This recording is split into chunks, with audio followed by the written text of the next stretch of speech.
It is Predictions Mania on the Squared Circle Psychobabble.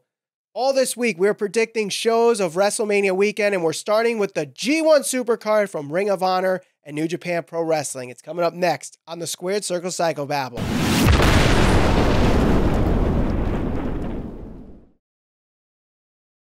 Hello, and welcome to the Squared Circle Psychobabble. My name is Michael Valenti. This is Ralph Valenti, and tonight we are predicting the matches for the G1 Supercard happening at Madison Square Garden. Before we get to that, make sure you hit subscribe and hit that bell for notifications as we're trying to get 5,000 YouTube subscribers before All Elite Wrestling, Double or Nothing. Now, for the sake of brevity on the episode, we're not going to go into every single match. So if you want our predictions for every match, we will comment below and pin that there. So to see those, we're just going to point out the big matches that I think everybody's looking forward to and make predictions based on that. So we'll start with the winner-take-all Fatal 4-Way Tag Team match for both the IWGP Tag Team Championships and the Ring of Honor World Tag Team Championships. And this includes the IWGP Tag Champs, the Guerrillas of Destiny, Tama, Tonga, and Tanga, Villain Enterprise, who are the Ring of Honor Tag Team Champions, PCO and Brody King, LIJ's Evil and Sanada, and the Briscoe brothers, Jay and Mark Briscoe.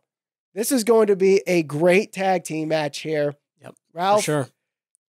It's going to be hard to predict this one, I think. Definitely going to be difficult to predict this one.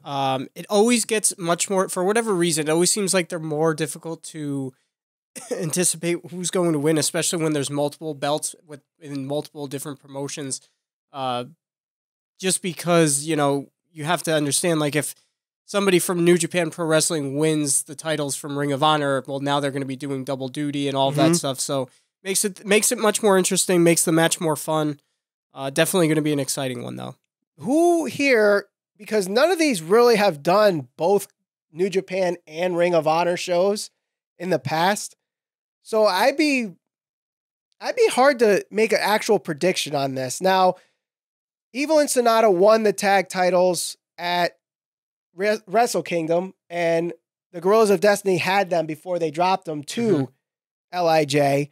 And it seemed like LIJ was getting this really big push in New Japan Pro Wrestling from Wrestle Kingdom, where every single member from the faction ended up with a title that night. And obviously we know Evil and Sanada dropped the titles. I think I want to go with LIJ. I think Evil and Sanada are going to take the titles because I think they're going to be very marketable with Ring of Honor. And I already know they're very marketable with New Japan Pro Wrestling. LIJ is probably the most popular faction outside of Bullet Club and maybe Chaos. Yep. So I'm going to go with Evil and Sanada on this one.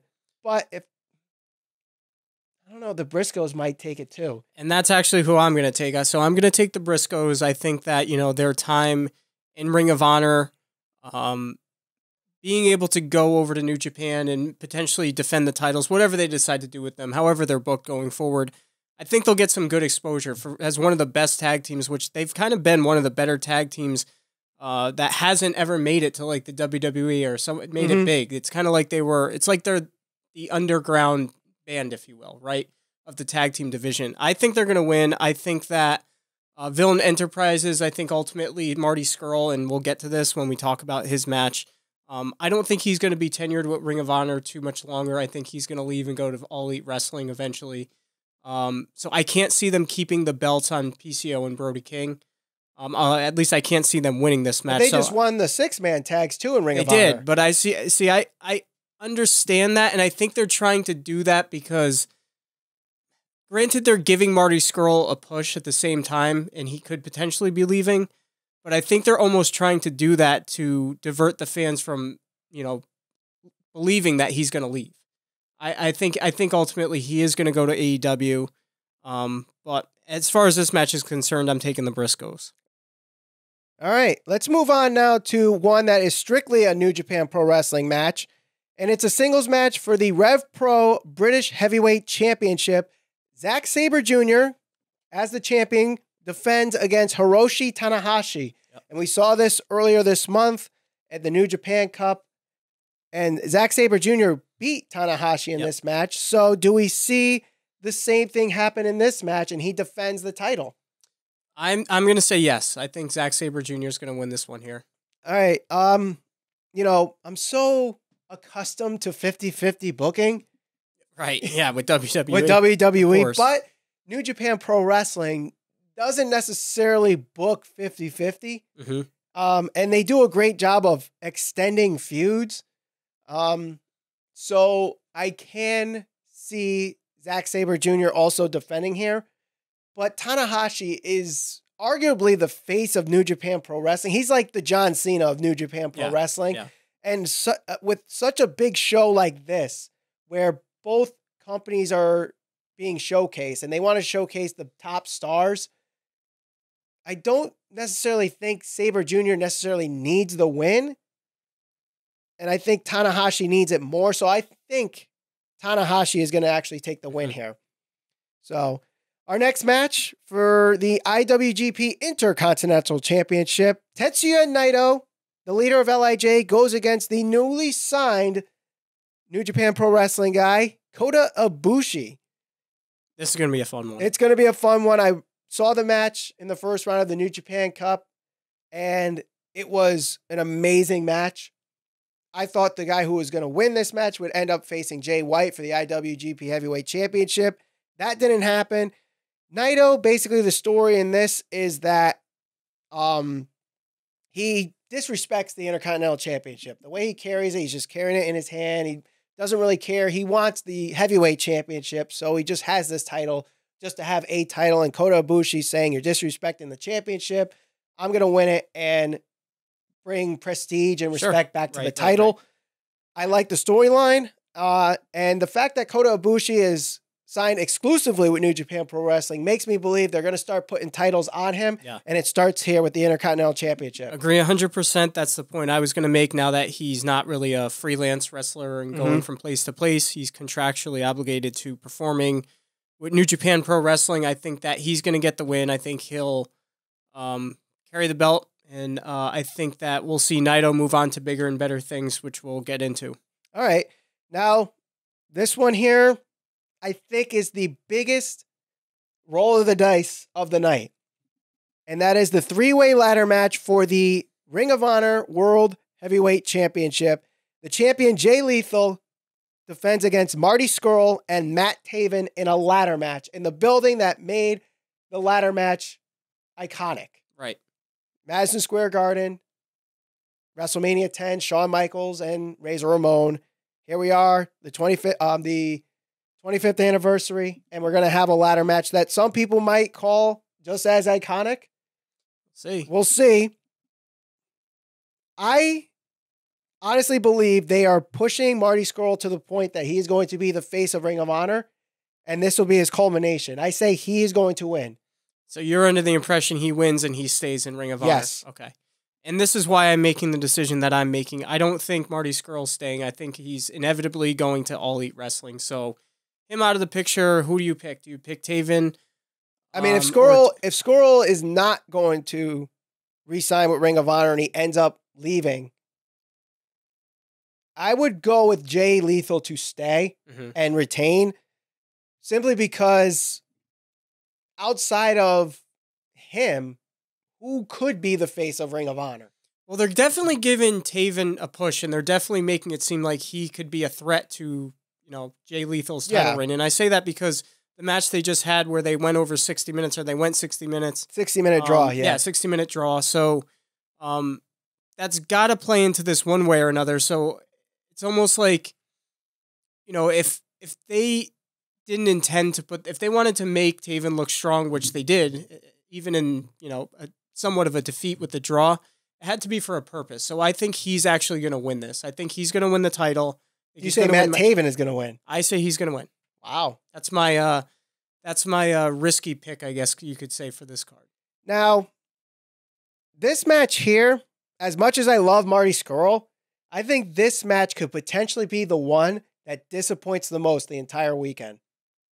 And why do you think that? I just, to me, it's a ladder match, and you got these three guys, and to me, I just don't see these guys really bringing the ladder match to its full potential. They're great wrestlers, don't get me wrong, but nothing tells me that they can actually pull off a ladder match. And I don't know, just a gut feeling more than anything. That you have a gut feeling that'll disappoint. Well, I know from one of the podcasts I was listening to, I think it was Jericho, he said that triple threat matches specifically are very, very difficult to work.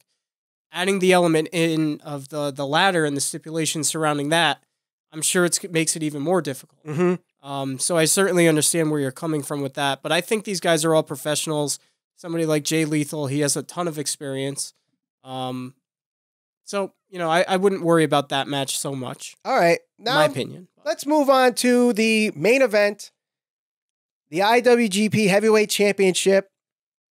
Switchblade Jay White against Kazuchika Okada in a storyline that has been lasting since the G1 Climax tournament last summer. Mm-hmm. Looks like it's going to culminate here at Madison Square Garden. Do you see Okada taking back the IWGP Heavyweight Championship?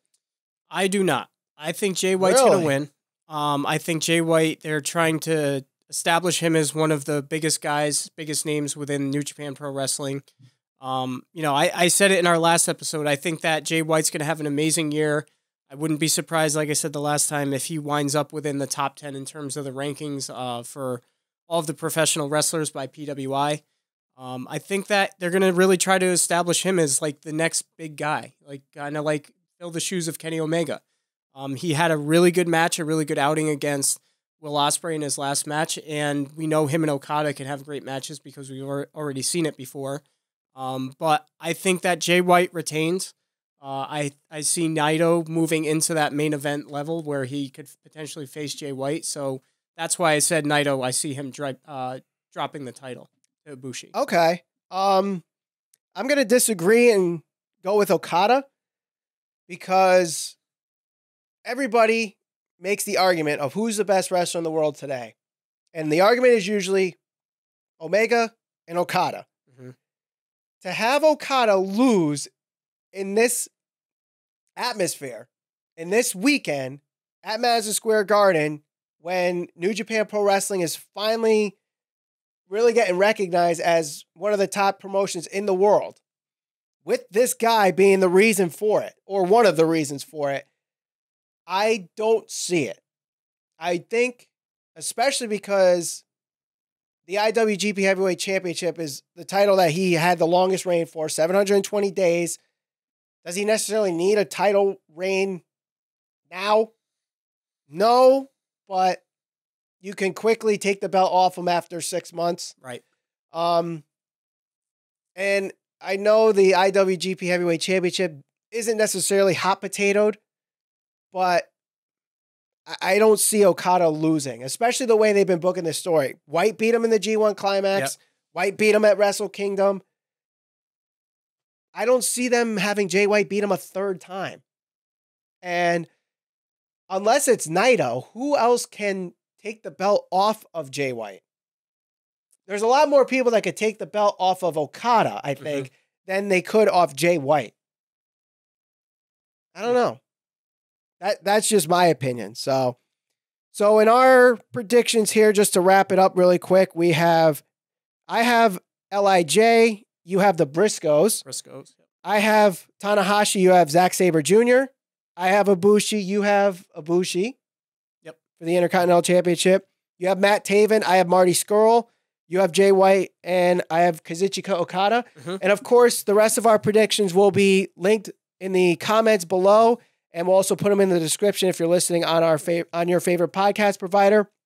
If you like any of our predictions, make your predictions in the comments. Like this video, share it all over social media.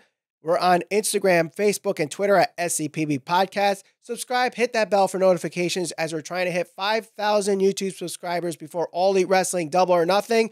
And Predictions Mania continues with the NXT TakeOver predictions tomorrow on the Squared Circle.